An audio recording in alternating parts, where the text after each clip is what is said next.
Jasper, aka the Token Black Poet. I'm gonna do a little bit of what I do for you today.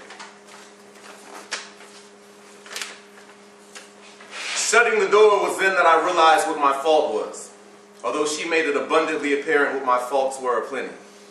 It wasn't until I shut her door for the final time that I came to the realization of what my true indiscretion was. My fault was falling in love.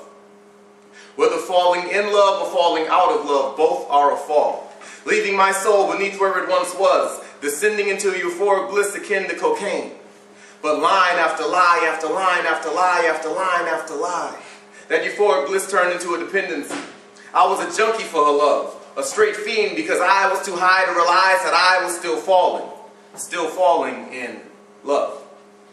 When whispering sweet nothings turned to screams of bitter somethings, when make-up sex became more frequent than making love, when making love was the only time that love was made between us, I should have known that I was falling deeper than I wished my dick could go, deeper than hell's basement, deeper than this poet's prose with cadence adjacent to this poet's soul, my logic complacent because I was fucking falling in love.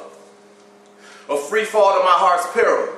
No safety net, no harness to catch. Just left with anger to harness and a bevy of regret. As tears fall like New Orleans levees when they're wet. That organ she broke now heavy in my chest. See, words can't describe my feelings for her, but unfortunately for me, silence cannot either. For it's this poet's job and this poem's job to express this poet's emotion, even when this poet wants to suppress this poet's emotion, swallow my pride and digest this poet's emotion, my chest concave with convex emotion.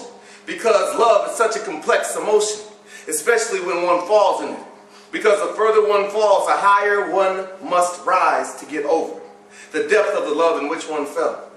Falling in love and under her spell when I should have been rising above like a phoenix from hell, now hollow my chest no more than a shell of what once was. All because I allowed myself to fall. I allowed myself to fall. I allowed myself to fall in love.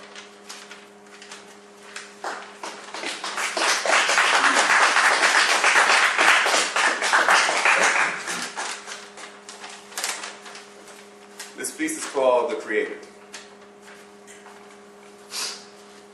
Over yonder, the Creator ponders his very existence.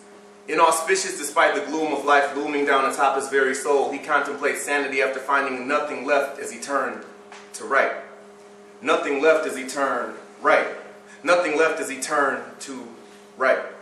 Something wrong with psyche might be slightly insane. His pen no longer bleeds, so in turn he's in pain. Miscarried thoughts lay stillborn in the distance of his cerebrum, rapping at his soul's chamber door, begging to be heard. But instead there only felt like love. He longed to define it but couldn't. Too pedantic with the congestion of conjecture. Like the lessons of a lecture spoken by spurious professor. His profession was to profess the truth that others failed to articulate, yet he couldn't seem to profess the truth about himself. Never a fiction writer where he, even if it appeared realistic to the untrained iris, yet at times our truth are just as difficult to live with as a lie is. So in turn his page is silenced like the dialect of kindness amidst the fires of Hades. As cryptic and subliminal as papyrus scroll paintings was his understanding of his own demise, the frustration of mediocrity that his ego once denied had overwhelmed him. Created in his image but far from pseudonym, for he created the earth and all its inhabitants in a mere 7 days, while he's been writing for 7 whole hours with merely 7 words on his page, for he failed to realize that he wasn't in fact the creator, instead mere creation that the creator creates. He was once a conduit for the music of the heavens above until his crescendos fall from grace.